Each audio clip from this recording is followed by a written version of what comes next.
Halo pemirsa, apa kabar? Sorotan Dunia hadir menemani Anda dengan beragam informasi peristiwa dan isu global dari berbagai belahan dunia akan kami sampaikan. Bersama saya, Dewi Manik, simak informasi Sorotan Dunia selengkapnya. Pemirsa, kita awali informasi dari serangan drone Israel yang kembali terjadi di wilayah Lebanon Selatan. Sedikitnya 4 orang dilaporkan tewas dalam serangan di kota Gevareman pada Sabtu 1 November 2025.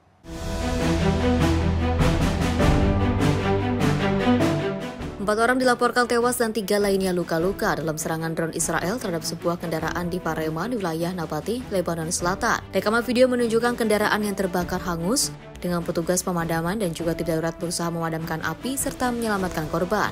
Media nasional Lebanon melaporkan drone Israel menembakkan misil terarah ke arah kendaraan di bagian timur kota. Seluruh penumpang dilaporkan tewas akibat kendaraan yang terbakar. Sementara itu, juru bicara militer Israel, Avkai Adari, mengatakan bahwa serangan tersebut menargetkan 4 anggota Hezbollah dari pasukan Radwan, termasuk seorang komandan logistik di wilayah selatan. Menteri Pertahanan Israel, Israel Katz, menegaskan bahwa Hezbollah sedang bermain api dan pemerintah Lebanon harus menempati komitmen untuk melucuti senjata Hezbollah serta menariknya dari selatan Lebanon. Sejak perjanjian gencatan senjata dengan Hezbollah pada 27 November 2024, Israel dilaporkan telah melakukan sejumlah serangan di wilayah Lebanon. Tim redaksi Simpo TV melaporkan.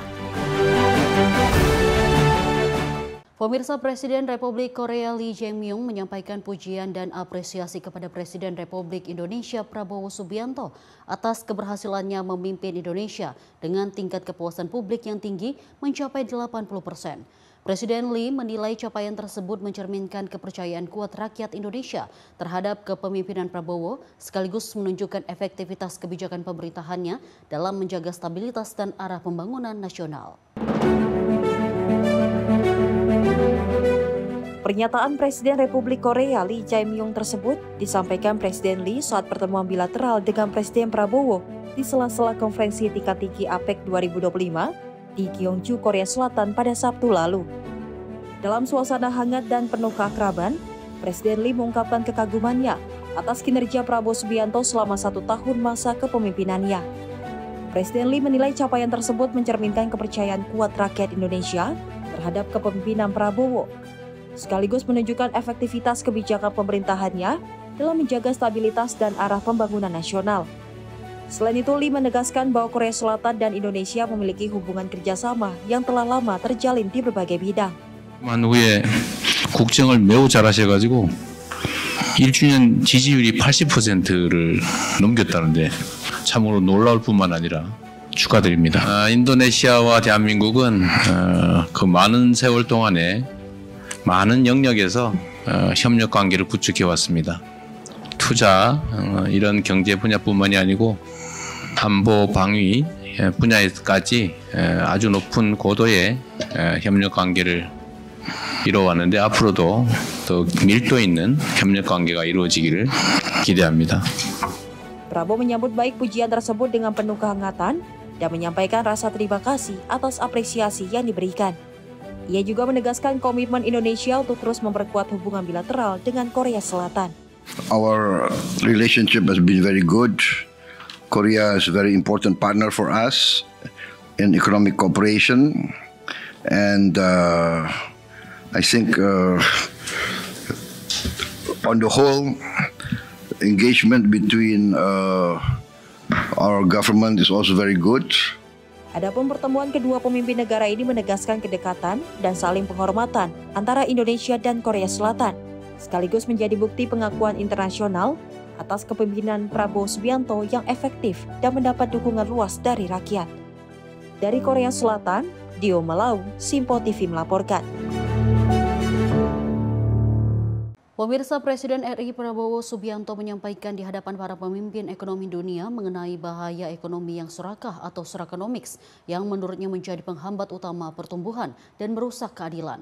Pesan itu disampaikan dalam pidatonya pada pertemuan para pemimpin ekonomi APEC atau APEC Economic Leaders Meeting di Gyeongju, Korea Selatan waktu setempat.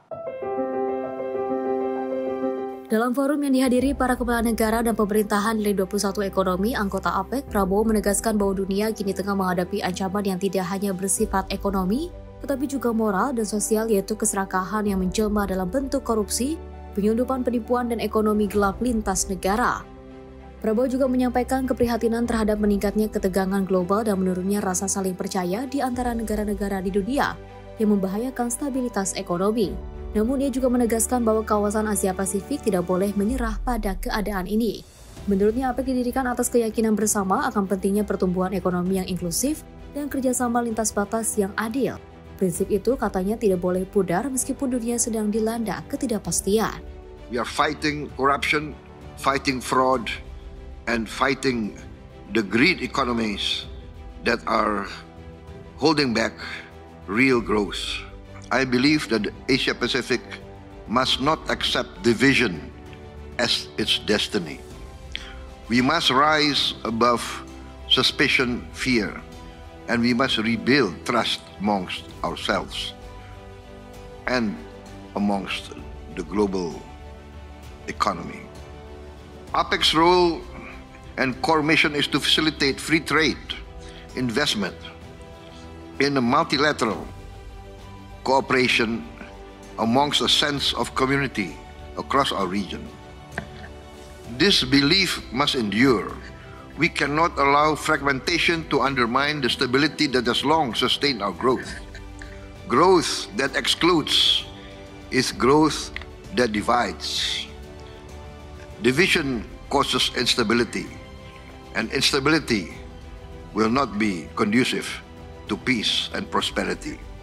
Inclusivity should therefore guide us. Sustainability must also always be our guiding compass for a safe future for the world. APEC must ensure that the benefits of trade and investment reach everyone so that no economy is left behind. Prabowo juga menegaskan kembali komitmen Indonesia terhadap sistem perdagangan multilateral berbasis aturan dengan Organisasi Perdagangan Dunia sebagai intinya. Ia menambahkan pertumbuhan ekonomi yang menyingkirkan sebagian pihak hanya akan melahirkan ketimpangan dan potensi konflik. Di Jakarta, Dio Malau, Simpo TV melaporkan. Kita lanjut informasi dari Wali Kota Uruapan Carlos Alberto Manzo Rodriguez dibunuh di alun-alun kota di hadapan ratusan warga saat perayaan Day of the Dead.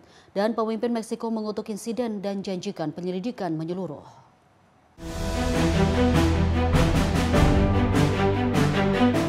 Wali kota berusia 40 tahun itu ditembak 7 kali oleh penyerang yang tidak dikenal. Seorang anggota dewan dan pengawal wali kota juga terluka. Pelaku ditembak mati di tempat oleh petugas keamanan federal. Penyerang diduga terkait 2 konflik bersenjata antar kartel di wilayah tersebut.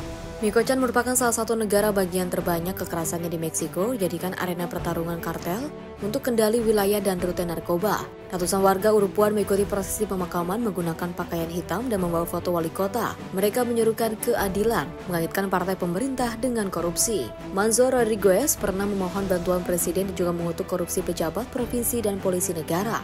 Sebelum menjabat, ia dikenal dengan julukan The Mexican Bukele karena kebijakan keamanannya yang ketat. Kematian Manzo Rodriguez mengikuti serangan sejenisnya terhadap wali kota Tacambaro dan jurnalis lokal yang terlibat di Urupuan. Tim redaksi Simpo TV melaporkan.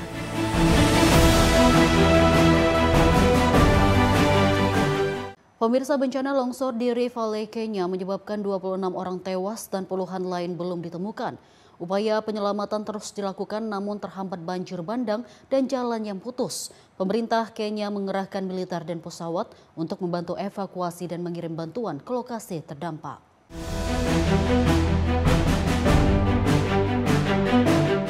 Empat jenazah kembali ditemukan dalam operasi penyelamatan terbaru, menambah total korban tewas menjadi 26 orang. Menteri Dalam Negeri Kenya, Kipchumba Murkomen, menyatakan pemerintah telah meningkatkan operasi penyelamatan dengan mengerahkan 4 pesawat militer untuk menjangkau area yang terputus. Hujan deras di sejumlah wilayah Kenya memicu banjir dan memaksa ribuan warga mengungsi. Pemerintah akan mengirim suplai darurat untuk 15 sekolah yang terisolasi dan memastikan soal ujian nasional tetap sampai ke siswa terdampak. Murkomen menegaskan pemerintah akan menanggung biaya medis untuk 30 orang yang luka serta mempercepat relokasi warga yang kehilangan rumah. Sementara itu, manajer regional Kenya Red Cross, Oscar Okum, mengingatkan warga untuk meninggalkan area beresiko dan pindah ke tempat aman. Perkembangan ini menunjukkan ancaman longsor di Rift Valley masih berlanjut dan juga menguji keselamatan serta mata pencaharian warga setempat. Tim redaksi Simpo TV melaporkan. Pemirsa, gelombang kekerasan kembali melanda Darfur, Sudan. Pasukan paramiliter Rapid Support Forces dilaporkan menguasai kota El Fasher, wilayah terakhir yang sebelumnya dipegang militer Sudan, dan melakukan pembunuhan massal terhadap warga sipil. Ribuan pengungsi terlihat tiba di kota Tawila, sekitar 60 km dari El Fasher, setelah berjalan berjam-jam untuk melarikan diri dari serangan. Mereka mengisahkan pasukan RSF menyerbu rumah-rumah, membunuh warga dan membakar pemukiman. Sepanjang jalan puluhan jenazah ditemukan bergelimpangan. Badan Migrasi PBB melaporkan lebih dari 36.000 orang telah melarikan diri dari El Fasher sejak minggu lalu. Namun ribuan lain masih terperangkap di dalam kota. Dalam rapat darurat Dewan Keamanan PBB, Ketua Kemanusiaan PBB Tom Fletcher mengkritik negara anggota yang dinilai lamban bertindak. Perwakilan Sudan di PBB menuduh Uni Emirat Arab memberikan dukungan senjata dan dana kepada RSF, namun tuduhan itu dibantah pihak Emirat. Sejak perang 2 tahun lalu, lebih dari 40.000 orang tewas dan 14 juta warga terpaksa mengungsi. Kejatuhan El Fasher memunculkan kekhawatiran baru bahwa Sudan akan terpecah dengan RSF menguasai Darfur dan militer masih mengendalikan Khartoum serta wilayah utara. Kota Tawila, tempat para pengungsi berlindung, kini telah menjadi kamp penampungan raksasa bagi ratusan ribu orang yang melarikan diri selama setahun terakhir. Lembaga kemanusiaan memperingatkan tanpa akses bantuan, ribuan nyawa lain masih terancam dalam beberapa hari ke depan. Tim redaksi Simpo TV melaporkan. Kita lanjut informasi dari Kementerian Pendidikan Dasar dan Menengah bersama Institut Leimena akan menyelenggarakan Konferensi Internasional Literasi Keagamaan Lintas Budaya di Jakarta November mendatang.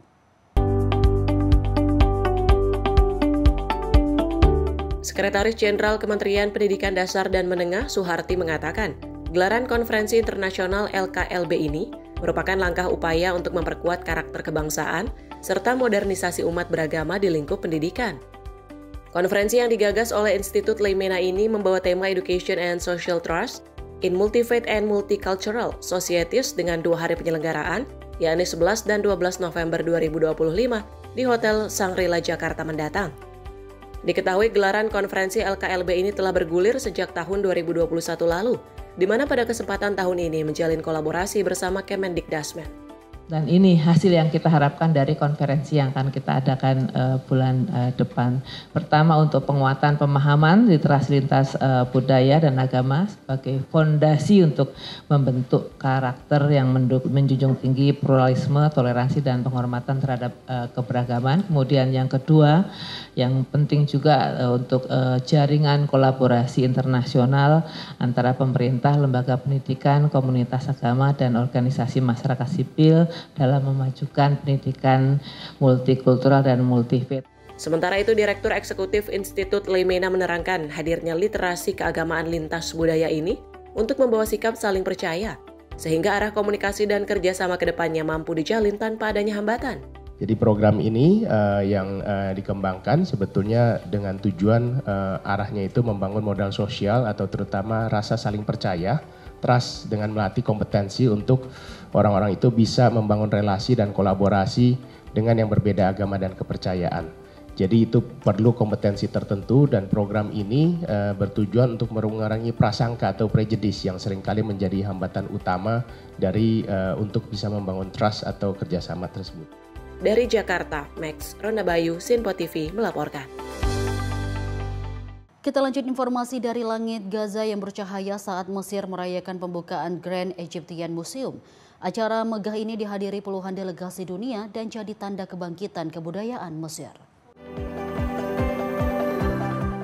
Pertunjukan cahaya spektakuler menghiasi langit Giza saat Mesir merayakan pembukaan Grand Egyptian Museum atau GEM pada Sabtu 1 November 2025 malam waktu setempat. Rekaman menunjukkan kembang api dan drone membentuk figur faraonik serta artefak kuno dengan proyeksi piramida yang tampil di dinding museum. Acara pembukaan dihadiri 79 delegasi resmi termasuk 39 pemimpin dunia serta perwakilan organisasi budaya dan internasional. Dalam pidatonya, Presiden Abdel Fattah el-Sisi menyebut pembukaan museum sebagai babak baru dalam sejarah bangsa Mesir. Grand Egyptian Museum dianggap sebagai kontribusi kebudayaan terbesar Mesir untuk dunia di abad ke-21.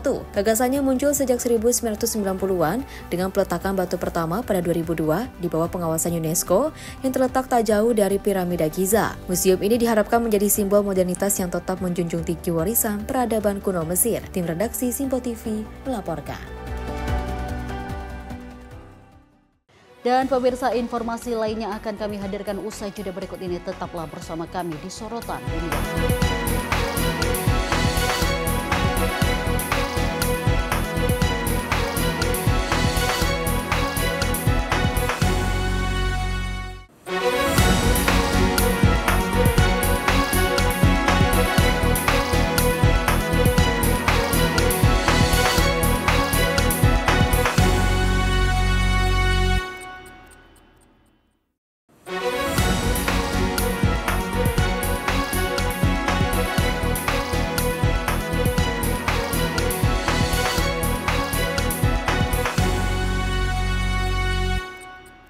Terima kasih pemirsa, Anda kembali menyaksikan Sorotan Dunia dan informasi. Kita lanjut kembali. Pemirsa, terjadi kebakaran disertai ledakan di toko serba ada Waldos di Hermosillo, Meksiko. 23 orang tewas dan 12 lainnya terluka dalam insiden tersebut. Presiden Claudia Sheinbaum menyampaikan duka cita terdalam dan menginstruksi tim untuk membantu keluarga korban. Kebakaran dan ledakan tersebut diduga bermula dari transformator di toko Waldos. Penyelidik menyatakan banyak korban meninggal karena terhirup gas toksis yang muncul dari api dengan sejumlah orang terperangkap di dalam gedung. Foto dan video yang beredar di media sosial menunjukkan api besar membakar seluruh toko dengan orang-orang terjepit dan beberapa korban terlihat terluka di sekitar area. Satu video menunjukkan seorang pria terbakar di pintu masuk toko, sementara petugas kebakaran berusaha memadamkan api. 6 orang masih dirawat di rumah sakit, sementara 12 lainnya mendapat perawatan darurat. Toko Waldos menyatakan duka cita dan bekerja sama dengan pihak berwenang untuk membantu korban dan keluarga mereka. Presiden Claudia Sheinbaum menyampaikan kesiapan pemerintah untuk memberikan bantuan langsung dan menginstruksikan Sekretaris Dalam Negeri untuk membentuk tim khusus membantu keluarga korban dan yang terluka. Warga Hermosillo terkejut dan berduka atas tragedi tersebut. Banyak orang mempertanyakan tingkat keamanan dan ketertiban di tempat umum, serta langkah-langkah penanggulangan kebakaran di masa depan. Tragedi ini menandai salah satu kebakaran dan ledakan terburuk di Meksiko Barat Laut tahun ini, meninggalkan rasa duka yang mendalam bagi keluarga dan komunitas setempat. Tim redaksi Sinpo TV melaporkan. Kita lanjut informasi dari kegiatan Presiden RI Prabowo Subianto yang menampilkan gaya diplomasi yang hangat dalam pertemuan bilateral dengan Presiden Republik Korea Lee Jae-myung di sela-sela KTT APEC 2025 di Gyeongju, Korea Selatan pada Sabtu siang waktu setempat. Dan selain mengapresiasi gelaran KTT APEC, Presiden turut kekuatan budaya Korea yakni K-pop. Dalam kesempatan tersebut, Presiden Prabowo Subianto secara khusus menyampaikan apresiasi terhadap kekuatan budaya Korsel yang telah mendunia, terutama melalui musik dan juga tarian K-pop yang turut digemari anak muda Indonesia. Pernyataan itu disampaikan dengan penuh kehangatan dan disambut tawa serta tepuk tangan meriah dari Presiden Lee dan para pejabat Korsel yang hadir dalam pertemuan tersebut. Selain mengapresiasi K-pop, Prabowo juga menyampaikan pujian atas penyelenggaraan KTT APEC di Korsel yang berlangsung rapi dan efisien. Pertemuan bilateral kedua pemimpin negara juga membahas kelanjutan kerjasama strategis di berbagai bidang termasuk investasi, ekonomi, dan proyek pertahanan pesawat tempur kolaborasi kedua negara. Back to thank you for the beautiful gala dinner last night. It was very interesting and I think Korea is going to conquer the world with your music and your dancing. All the young Indonesians, they all are crazy about K-pop. I would like to congratulate you on your leadership of APEC. This is a very excellent organized event, very efficient and always punctual, always on time, to the minute. Our relationship has been very good. Korea is a very important partner for us in economic cooperation, and I think on the whole, engagement between our government is also very good. Prabowo menegaskan komitmen Indonesia untuk terus memperkuat hubungan erat dengan Korsel yang telah terjalin sejak lama. Dari Korea Selatan, Dio Malau, Simpo TV melaporkan. Pemirsa, Presiden Rusia Vladimir Putin mengklaim pasukannya telah mengepung 2 kota penting di Ukraina Timur, Pokrovsk dan Kupian. Namun militer Ukraina membantah, menyebut klaim tersebut sebagai rekayasa dan fantasi politik. Dalam pertemuan dengan prajurit yang terluka di sebuah rumah sakit militer Moskow, Presiden Vladimir Putin mengklaim pasukan Rusia telah mengepung ribuan tentara Ukraina di 2 kota penting, Kharkov di Donetsk dan Kupiansk di Kharkiv. Putin menawarkan negosiasi untuk penyerahan damai dan mengatakan Rusia siap membuka koridor kemanusiaan agar jurnalis Ukraina dan Barat bisa melihat langsung situasi di lapangan. Kedua kota yang disebut Putin menjadi titik strategis di garis depan perang yang sudah berlangsung hampir 4 tahun. Namun militer Ukraina membantah keras klaim tersebut. Juru bicara pasukan timur Ukraina, Hayrohi Sapoval, menyebut situasi di Kharkov sulit tapi masih terkendali. Dari laporan lapangan, Rusia mengerahkan sekitar 11.000 tentara dan persenjataan berat untuk menekan Kharkov. Sementara di Kupiansk, serangan artileri terus berlanjut terutama di wilayah rel kereta api yang strategis. Situasi di Donetsk dan Kharkiv diperkirakan akan tetap tegang dalam beberapa hari ke depan, karena Rusia terus memanfaatkan keunggulan jumlah pasukan dan senjata berat untuk menekan pertahanan Ukraina. Tim redaksi Simpo TV melaporkan. Wali Kota New York Eric Adams memberikan dukungan politiknya kepada mantan Gubernur Andrew Cuomo dalam pemilihan Wali Kota New York, dan langkah ini menarik perhatian publik mengingat keduanya pernah bersaing tajam dan saling serang dalam kanvas politik New York. Berdiri bersama di Harlem, Eric Adams menyatakan dukungannya secara terbuka untuk Andrew Cuomo yang saat ini berusaha merebut kembali posisi politiknya setelah mundur dari jabatan gubernur pada 2021 karena skandal pelecehan seksual. Adams yang pernah menyebut Cuomo sebagai ular dan pembohong mengatakan, "Saudara memang bisa bertengkar, tapi saat keluarga diserang, kita harus bersatu." Dukungan ini terjadi di tengah serangan politik Cuomo terhadap Zohran Mamdani, seorang demokratik sosialis dan anggota Majelis Negara Bagian New York. Cuomo menuduh Mamdani mempunyai sikap anti-Israel dan menilai kemenangannya dapat menimbulkan kekacauan dan kebencian di kota. Pada kesempatan yang sama, Adams mengaitkan pemilihan ini dengan isu ekstremisme, mengatakan New York tidak boleh menjadi seperti Eropa. Menyinggung serangan teror di beberapa negara, komentar itu memicu reaksi, mengingat Mamdani adalah Muslim yang berpeluang menjadi wali kota Muslim pertama New York. Cuomo berterima kasih atas dukungan Adams, menyebutnya Demokrat sejati dan New Yorker sejati. Tim redaksi Simpo TV melaporkan. Kita lanjut informasi dari seorang hakim federal di Chicago yang mengambil langkah yang tak biasa dalam mengawasi operasi penegakan imigrasi pemerintahan Amerika Serikat. Hakim Sarah Ellis memerintahkan pejabat tinggi US Border Patrol, Greg Bovino, untuk memberikan laporan langsung kepadanya setiap malam terkait penertiban imigran. Bovino yang dikenal sebagai tokoh publik dalam operasi penertiban imigrasi di bawah pemerintahan Presiden Donald Trump, sekarang harus hadir setiap pukul 6 sore untuk memberi laporan langsung kepada pengadilan.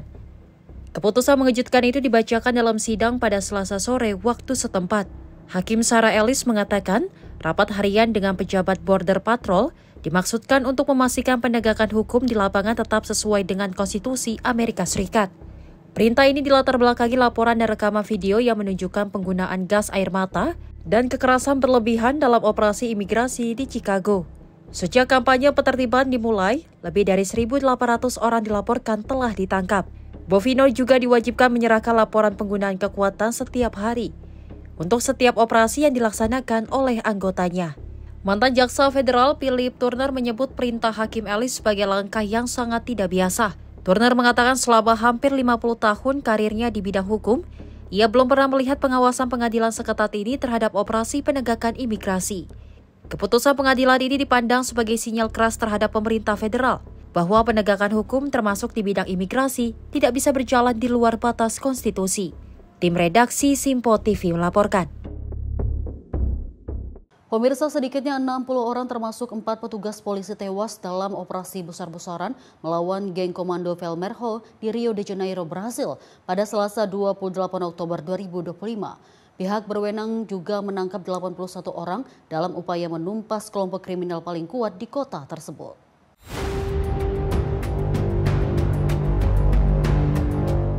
Pemerintah negara bagian Rio de Janeiro melaporkan bahwa operasi dilaksanakan di daerah Favela Penha dan Alemão, wilayah yang dikenal sebagai basis utama geng komando Velmerho. Pasukan keamanan yang dilengkapi senjata berat melakukan patroli dan penangkapan puluhan tersangka, sebagian diantaranya melawan dengan senjata api dan bahan peledak.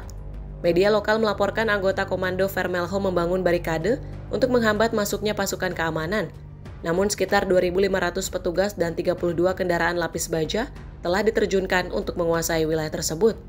Operasi polisi di favela Rio de Janeiro seringkali berujung baku tembak yang membahayakan warga sipil. Pada tahun 2024 saja diperkirakan sekitar 700 orang tewas dalam operasi semacam ini, atau hampir 2 orang per hari. Pihak berwenang menyatakan jumlah korban masih bersifat sementara, dan operasi di Favela Penha serta Alemão masih terus berlangsung hingga saat ini. Tim redaksi Sinpo TV melaporkan. Pemirsa, Kementerian Pertahanan Rusia mengumumkan pasukannya telah menguasai desa Visnevoy di wilayah Dnipropetrovsk, Ukraina. Pernyataan tersebut disertai rekaman udara yang menunjukkan ledakan besar dan serangan UAV di posisi pasukan Ukraina. Kementerian Pertahanan Rusia merilis rekaman drone yang menunjukkan ledakan besar di wilayah front timur Ukraina. Dalam rekaman terlihat serangan UAV menghantam posisi pasukan Ukraina serta prajurit Rusia yang mengibarkan bendera nasional. Dalam pernyataannya, Rusia menyambut pasukan dari Brigade Infanteri Motorisasi Penjaga ke-36 berhasil menguasai desa Visnove. Desa itu sebagai salah satu titik pertahanan kuat Ukraina di wilayah Dnipropetrovsk. Kementerian menambahkan, selama pertempuran, pasukan Rusia telah mengamankan lebih dari 280 bangunan dan menguasai area pertahanan seluas lebih dari 10 km persegi. Hingga berita ini diturunkan, pihak Ukraina belum memberikan tanggapan atas klaim yang disampaikan Moskow. Rusia melancarkan operasi militer di Ukraina sejak Februari 2022 setelah mengakui kemerdekaan wilayah Donetsk dan Lugansk. Moskow mengatakan langkah itu dilakukan karena Kiev dinilai gagal melaksanakan kesepakatan Minsk 2014 dan menolak status khusus untuk kedua wilayah tersebut. Sementara itu, pemerintah Ukraina menyebut tindakan Rusia sebagai invasi dan langsung memberikan darurat militer serta mobilisasi nasional. Sejumlah negara barat termasuk Uni Eropa dan Amerika Serikat juga menjatuhkan sanksi ekonomi berlapis terhadap Moskow. Di redaksi Sinpo TV melaporkan. Kita lanjut informasi dari kegiatan putra mahkota Arab Saudi Mohammed bin Salman yang menerima kunjungan Wakil Presiden Tiongkok Han Zheng di Istana Al-Yamamah, Riyadh pada Rabu 29 Oktober 2025. Pertemuan tersebut menandai penguatan hubungan antar kedua negara yang terus berkembang dalam beberapa tahun terakhir.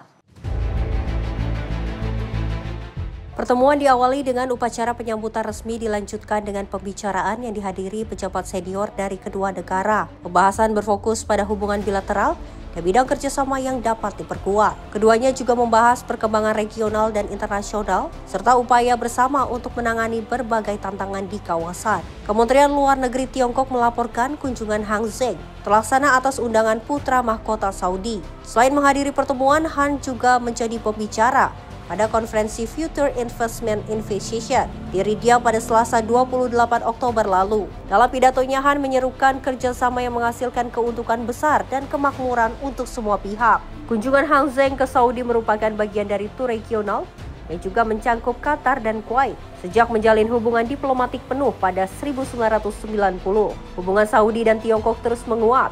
Kerjasama kedua negara makin menonjol setelah Beijing berhasil memediasi pemulihan hubungan diplomatik antara Saudi dan Iran pada 2023. Di bidang ekonomi, Tiongkok menyatakan dukungan penuh terhadap visi 2030 Arab Saudi yang bertujuan mendiversifikasi sumber ekonomi negara. Program tersebut dinilai sejalan dengan inisiatif Sabuk dan Jalan atau Belt and Road Initiative yang diusung Tiongkok untuk memperkuat konektivitas dan perdagangan global. Di redaksi Sinpo TV melaporkan. Pemirsa, Presiden Amerika Serikat Donald Trump tidak hadir di KTT APEC di Korea Selatan, melewatkan momen penting untuk berbincang dengan para pemimpin Asia. Keputusan ini diambil setelah pertemuan singkat dengan Presiden China Xi Jinping yang hanya berlangsung sekitar 1 jam 40 menit. Absennya Presiden Amerika Serikat Donald Trump dari forum multilateral yang membahas isu perdagangan dan diplomasi global dinilai dapat merusak reputasi Amerika Serikat di Asia. Langkah ini berbanding terbalik dengan Presiden China Xi Jinping yang hadir sepenuhnya untuk memperkuat posisi diplomatik negerinya di kawasan.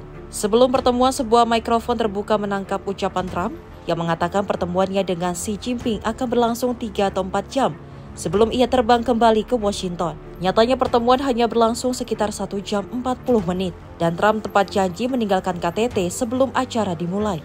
Keputusan untuk melewati forum APEC menunjukkan gaya Trump yang lebih menyukai diplomasi 1 lawan 1 daripada pertemuan multinegara.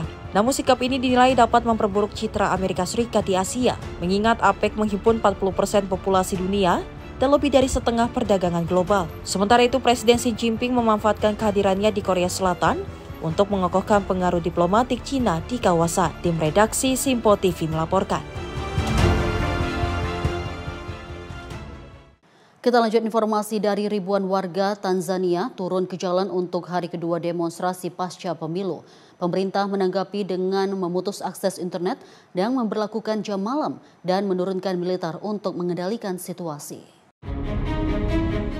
Protes meledak pasca pemilu di mana Presiden Samia Suluhu Hasan dari partai berkuasa CCM meraih 96,99% suara dalam hitungan awal. Sementara 2 kandidat dari partai oposisi utama dilarang mengikuti pemilu, memicu kemarahan publik. Situasi pun berubah kacau saat protes meluas. Massa dilaporkan membakar bus dan stasiun bensin, menyerang pos polisi, serta merusak tempat pemungutan suara. Militer dan polisi diterjunkan untuk menjaga keamanan, mendirikan pos penjagaan di berbagai titik. Pemerintah juga meminta pegawai negeri bekerja dari rumah untuk membatasi pergerakan warga. Ratusan pengunjuk rasa dilaporkan mencoba menembus barikade menuju bandara utama, namun digagalkan petugas. Sementara itu di Namanga, wilayah perbatasan dengan Kenya, massa membakar ban di jalan. Pihak kepolisian menembakkan gas air mata untuk membubarkan kerumunan. Amnesty International menuntut penyelidikan atas dugaan penggunaan kekerasan berlebihan oleh polisi terhadap pengunjuk rasa. Tim redaksi Simpo TV melaporkan. Pemirsa, isu asteroid 31 Atlas yang disebut akan menabrak bumi pada 31 Oktober 2025 viral di media sosial. Kabar ini memicu kepanikan publik, namun NASA menegaskan tidak ada ancaman asteroid yang mengarah ke bumi. Isu 31 Atlas dipastikan tidak berdasar. Belakangan ini media sosial diramaikan oleh kabar tentang asteroid misterius bernama 31 Atlas yang disebut-sebut akan menabrak bumi pada 31 Oktober 2025. Berbagai unggahan video dan teori konspirasi pun bermunculan, menimbulkan kekhawatiran di kalangan warganet. Namun berdasarkan data resmi dari NASA dan European Space Agency, tidak ada asteroid bernama 31 Atlas atau objek lain yang terdeteksi berada di lintasan tabrakan dengan bumi pada tanggal tersebut. Nama Atlas sendiri sebenarnya berasal dari sistem pemantau otomatis milik University of Hawaii, yaitu Asteroid Terrestrial Impact Class Alert System yang justru berfungsi mendeteksi lebih awal potensi bahaya dari luar angkasa. Fenomena ini menjadi pengingat pentingnya memeriksa kebenaran informasi sebelum mempercayai isu yang viral agar kita tidak mudah termakan kepanikan digital. Viryal Al-Hakim, Simpo TV melaporkan. Pemirsa, informasi lainnya akan kami hadirkan usai jeda berikut ini. Tetaplah bersama kami di Sorotan Dunia.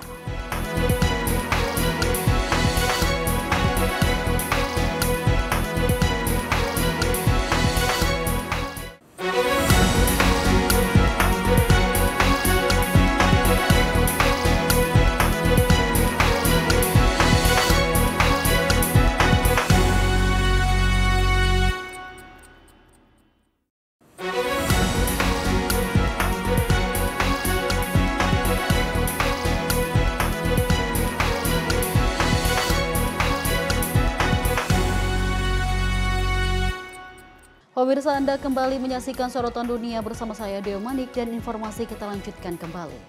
Pemirsa, puluhan warga berkumpul di Arocotin, Meksiko untuk merayakan Night of Souls, sebuah tradisi kuno suku Purepecha yang memperingati kembalinya arwah ke dunia manusia.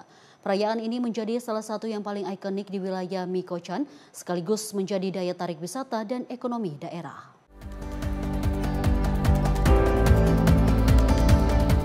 Puluhan warga berkumpul di Arocotin pada Sabtu 1 November 2025 malam untuk mengikuti Night of Souls, tradisi suku Purepecha di mana arwah yang telah meninggal dipercaya kembali untuk mengunjungi keluarga mereka. Rekaman menunjukkan gerbang bunga dan halaman gereja dipenuhi bunga marigold, lilin yang menyinari makam, serta jalan petal yang mengarah ke tempat doa dan nyanyian di pemakaman Arocotin. Warga setempat menjelaskan bahwa bunyi lonceng menjadi panduan spiritual bagi arwah untuk menemukan jalan menuju keluarga mereka. Tahun ini, 3 komunitas yang paling menonjol dalam perayaan adalah Characuaro, Wazio dan juga Cucu Kuko. Menjelang Day of Death, warga membersihkan makam membuat makanan tradisional seperti tamales dan juga atole, serta menghiasi area makam dengan lilin dan juga marigold. Perayaan Night of Souls dipandang sebagai momentum untuk menghormati dan juga mengingat yang telah tiada, di mana kematian tidak dilihat sebagai akhir, melainkan bagian alami dari siklus kehidupan.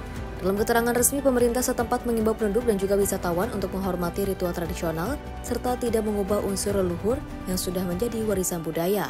Selama festival Day of the Dead yang digelar di sepanjang wilayah danau dan juga kota Morelia, terhitung sekitar 347.000 pengunjung dengan perputaran ekonomi mencapai 390 juta peso atau setara dengan 21 dolar Amerika Serikat. Perayaan ini menjadi salah satu kegiatan ekonomi utama yang menghidupkan Michoacán setiap tahun. Tim redaksi Simpo TV melaporkan. Ribuan polisi dan tentara berhasil melakukan operasi terpadu melawan geng Red Command di Rio de Janeiro. Dan operasi ini menyebabkan 60 pelaku dan 4 anggota polisi tewas serta 81 orang ditahan. Razia melibatkan helikopter dan kendaraan lapis baja dengan tembakan terus terdengar. Pemerintah negara bagian Rio menyebut ini sebagai operasi terbesar dalam sejarah kota. Dengan 93 senapan, lebih dari setengah ton narkoba disita. Petugas mengatakan mereka menghadapi perlawanan bersenjata dari tersangka yang menolak menyerah. Organisasi hak asasi manusia mengecam operasi ini, menyebutnya sebagai tragedi besar dan menuntut investigasi menyeluruh. Rekaman di media sosial menunjukkan asap dan api membumbung dari favelas saat tembakan berlangsung. Sementara 46 sekolah ditutup dan kelas malam di universitas setempat dibatalkan. Anggota geng menguasai sejumlah bus dan memblokade jalan di kota menyebabkan kerusakan luas. Operasi ini merupakan hasil penyelidikan setahun terhadap Red Command yang semakin menguasai favelas dalam beberapa tahun terakhir. Sejarawan dan pengamat keamanan publik menyebut jumlah korban dalam operasi ini sebagai angka perang, menunjukkan skala dan tingkat kekerasan yang belum pernah terjadi sebelumnya di Rio de Janeiro. Tim redaksi Simpo TV melaporkan. Pemirsa, puluhan ribu warga ultra-ortodoks Yahudi memadati jalan utama Yerusalem pada Kamis malam untuk menolak wajib militer bagi kaum religius. Massa yang didominasi pria berpakaian serba hitam menutup akses utama ke kota, menyanyikan lagu-lagu agama, berdoa dan mengangkat spanduk dengan pesan lebih baik masuk penjara daripada masuk militer. Aksi protes terjadi di tengah ketegangan politik yang semakin dalam dan menjadi ancaman terbesar bagi pemerintah Perdana Menteri Benjamin Netanyahu yang bergantung pada dukungan partai ultra-ortodoks untuk mempertahankan kekuasaannya. Polisi Israel menutup jalan Beit Zavafa dan jalur utama menuju Yerusalem, serta mengerahkan lebih dari 2.000 petugas untuk mengawal aksi. Kerumunan massa melumpuhkan transportasi dan aktivitas kota selama beberapa jam. Seorang remaja dilaporkan tewas setelah terjatuh dari gedung yang sedang dalam pembangunan dekat lokasi demo. Meski begitu, aksi berjalan relatif damai tanpa konfrontasi serius antara massa dan aparat. Warga Haredi, sebutan untuk kaum ultra-ortodoks, menolak kewajiban militer atas dasar agama, menyatakan belajar kitab dan ibadah adalah bentuk pengabdian tertinggi mereka kepada Israel. Saat ini sekitar 1,3 juta ultra-ortodoks atau 13% dari populasi Israel masih dibebaskan dari dinas militer. Pengecualian itu sudah berlaku sejak 1948 saat hanya segelintir cendekiawan agama dibebaskan dari wajib militer. Namun jumlahnya terus meningkat hingga Mahkamah Agung Israel menyatakan kebijakan itu ilegal pada 2017. Sejak saat itu pemerintah berulang kali menunda pembuatan UU pengganti untuk menghindari gejolak politik. Militer Israel menyatakan telah mengirim surat panggilan wajib militer kepada 80.000 pria Haredi berusia 18 hingga 26 tahun. Namun dalam setahun terakhir, hanya sekitar 3.000 orang yang mendaftar, menunjukkan penolakan besar-besaran dari komunitas religius. Ketegangan pun semakin memecah publik Israel. Banyak keluarga prajurit mengungkapkan kemarahan, terutama saat lebih dari 900 tentara tewas dalam perang di Gaza. Sementara kaum ultra-ortodoks masih dibebaskan dari kewajiban bertempur. Tim redaksi Simpo TV melaporkan. Pemirsa, Presiden Amerika Serikat Donald Trump mengumumkan keputusan untuk menurunkan tarif impor terhadap barang-barang dari China menjadi 47% setelah pertemuan langsung dengan Presiden Xi Jinping di Busan, Korea Selatan. Pertemuan ini menandai upaya kedua negara untuk meredakan ketegangan perdagangan. Pertemuan antara Trump dan Xi berlangsung selama 100 menit. Keduanya sempat bersalaman sebelum meninggalkan lokasi. Dalam perjalanan pulangnya, Trump menjelaskan kepada wartawan bahwa keputusan untuk menurunkan tarif dari 57% menjadi 47% diambil setelah pembahasan yang ia sebut sangat sukses, termasuk pembahasan tentang pembatasan penjualan bahan kimia, pembuatan fentanyl, dan rencana China untuk membeli kedelai dari Amerika Serikat. Sebelumnya, Trump sempat mengancam akan melipat gandakan tarif hingga 100%.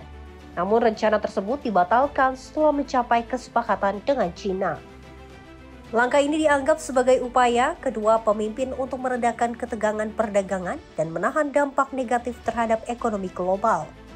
Pihak China melalui media resmi menyatakan bahwa Washington dan Beijing akan bekerja untuk memfinalisasi kesepakatan guna memberikan ketenangan bagi kedua negara dan dunia. Tim redaksi Simpo TV melaporkan. Kita lanjut informasi dari proses pertukaran jenazah antara Israel dan Hamas kembali berlangsung di tengah gencatan senjata rapuh di Gaza.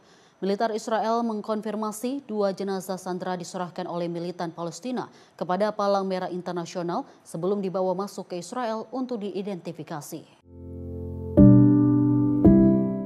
Meski serangan Israel terus berlangsung di sejumlah wilayah Gaza pekan ini, penyerahan tersebut dianggap sebagai tanda bahwa kesepakatan gencatan senjata masih berjalan meski dalam tekanan berat. Dalam pernyataan resmi, militer Israel menegaskan jenazah yang diserahkan adalah milik Sahar Baruh dan Amirah Cooper, 2 warga Israel yang diculik saat serangan 7 Oktober 2023 oleh Hamas. Kedua jenazah diterima Palang Merah di Gaza sebelum dibawa ke perbatasan untuk dipindahkan ke pasukan Israel dan kemudian dibawa ke Lembaga Forensik Nasional di Tel Aviv untuk diidentifikasi dan pemeriksaan medis.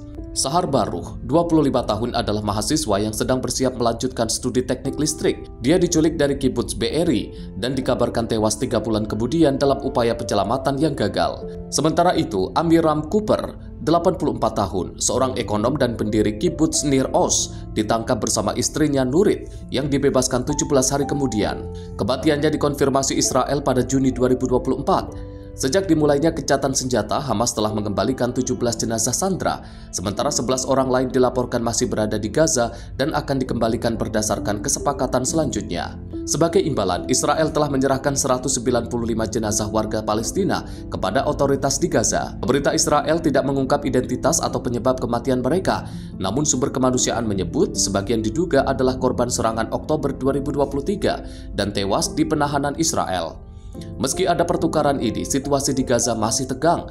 Serangan udara Israel dilaporkan terus terjadi di wilayah utara dan tengah, sementara Hamas menuduh Tel Aviv melanggar kesepakatan dengan melancarkan operasi barat di Deir al-Balah. Kelompok bantuan memperingatkan gencatan senjata terancam runtuh jika serangan tidak dihentikan. Tim redaksi Simpo TV melaporkan. Pemirsa, badai Melissa terus meninggalkan jejak kerusakan di Karibia. Sejumlah negara masih berjuang memulihkan dampaknya. Bahamas dan bagian timur Juba masih berhadapan dengan ancaman gelombang pasang berbahaya. Badai Melissa menguat menjadi badai kategori 4 pada Minggu 26 Oktober 2025. Hal ini berdasarkan laporan Pusat Badai Nasional Amerika Serikat yang berbasis di Miami. Badai tersebut menyebabkan hujan lebat dan ancaman banjir bandang serta longsor di wilayah Karibia Utara, khususnya Haiti dan Jamaika. Lembaga cuaca tersebut menyebut dampak dari badai Melissa dapat bersifat mengancam jiwa dan berpotensi menyebabkan kerusakan katastrofik. Melissa juga diperkirakan akan terus menguat dan dapat mencapai kategori 5 dalam waktu dekat. Wakil Direktur Pusat Badai Nasional, Jamie Rome, mengingatkan bahwa kondisi cuaca di Jamaika akan memburuk dengan cepat dan warga diminta untuk bersiap menghadapi badai ini selama beberapa hari. Sementara itu, Perdana Menteri Jamaika, Andrew Holness, meminta seluruh warga untuk bersiap menghadapi ancaman cuaca ini dengan serius dan melakukan segala upaya untuk melindungi diri. Menurut Pusat Badai Nasional, Melissa diperkirakan akan meningkatkan curah hujan hingga 30 inci di Jamaika dan Hispaniola, yang meliputi Haiti dan Republik Dominika.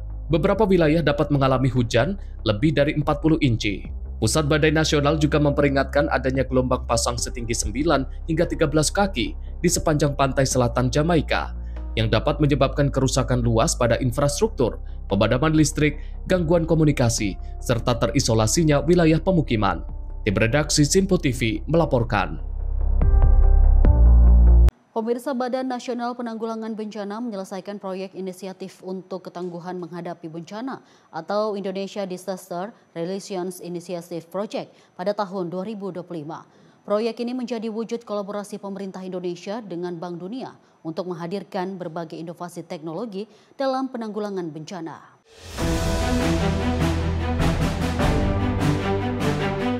Proyek Indonesia Disaster Resilience Initiative Project atau IDRIP resmi dirampungkan pada tahun 2025.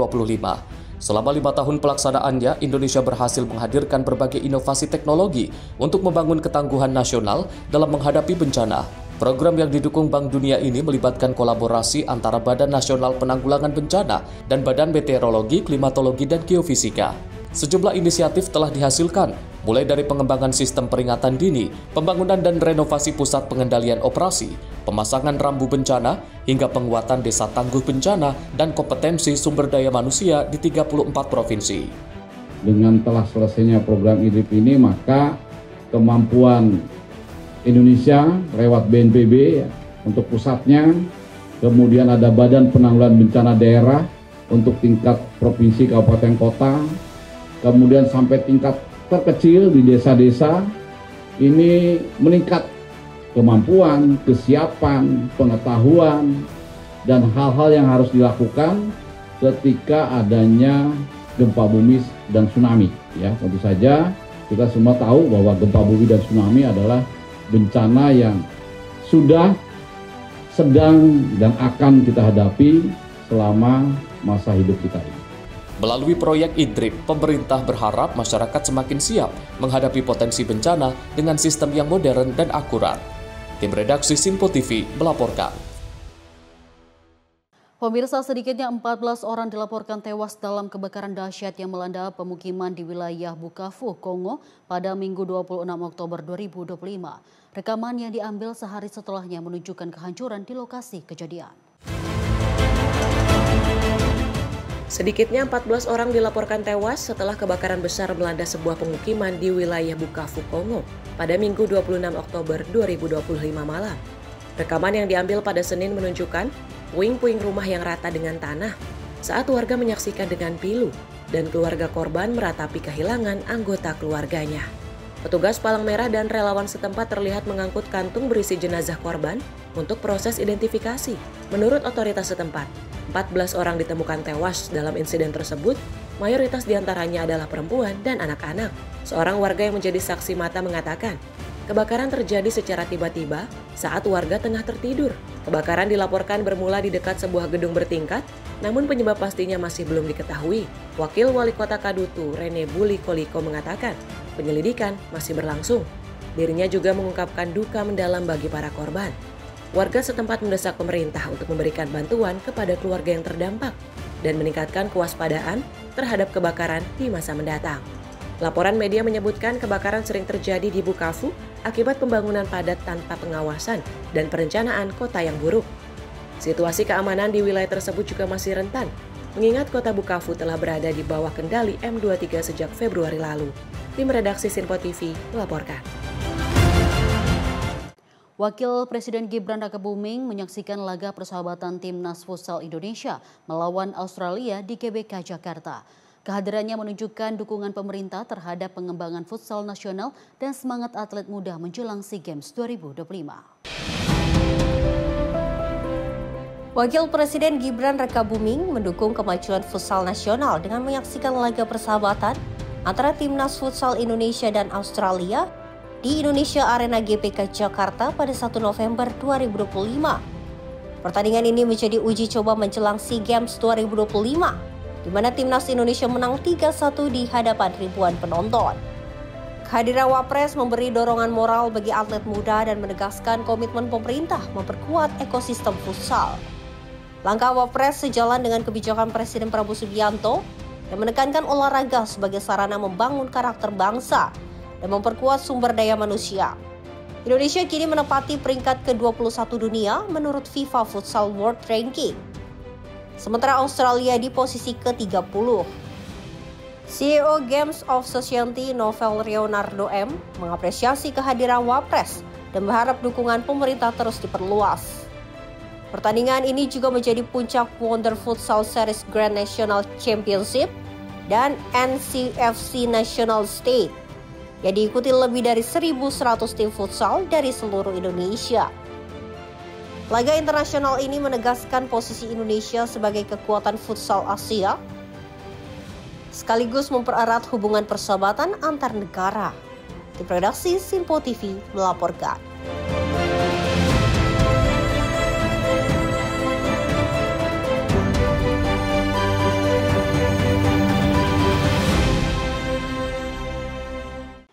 Sementara itu, pemirsa, puluhan ribu pelari ambil bagian dalam Maraton Istanbul ke-47, ajang lari unik yang menghubungkan benua Asia dan Eropa. Lomba tahun ini disebut sebagai salah satu yang paling meriah dengan puluhan ribu peserta dari ratusan negara berlari menyeberangi Madrid Bridge di Turki. Puluhan ribu peserta turut berpartisipasi dalam Maraton Istanbul ke-47 pada Minggu 2 November 2025 pagi waktu setempat. Ajang ini merupakan satu-satunya lomba lari antar benua di dunia. Rekaman menunjukkan para peserta bersiap menghadapi rute sepanjang 42 km, dimulai dari sisi Asia dekat jembatan Martyrs dan juga berakhir di wilayah Eropa. Seorang pelari veteran yang telah berpartisipasi selama 55 tahun menyebut maraton ini sebagai pengalaman tak terlupakan. Menurutnya, keindahan dan kegembiraan di Istanbul adalah sesuatu yang harus dialami semua orang. Maraton tahun ini diikuti sekitar 41.000 peserta dari 126 negara. Dalam kategori pria, pelari asal Kenya Ronzas Lokitam Kelimo menjadi juara dengan catatan waktu 2 jam 10 menit 12 detik. Sedangkan kategori wanita dimenangkan oleh pelari Ethiopia Bezawarger Adira dengan waktu 2 jam 26 menit 19 detik. Keduanya masing-masing menerima hadiah sebesar $50.000 Amerika atau setara dengan 43.000 euro. Maraton Istanbul juga dikenal sebagai ajang penggalangan dana untuk berbagai kegiatan sosial, khususnya bidang pendidikan. Acara ini pertama kali digelar pada tahun 1979 dengan nama Intercontinental Eurasia Marathon dan juga awalnya hanya diikuti peserta pria sebelum kategori wanita ditambahkan pada 1991. Tim redaksi Simpo TV melaporkan. Dan pemirsa, informasi tadi menutup perjumpaan kita di Sorotan Dunia kali ini. Saya Deo Manik dan mewakili kru yang bertugas pamit. Terima kasih atas kebersamaan Anda. Sampai jumpa.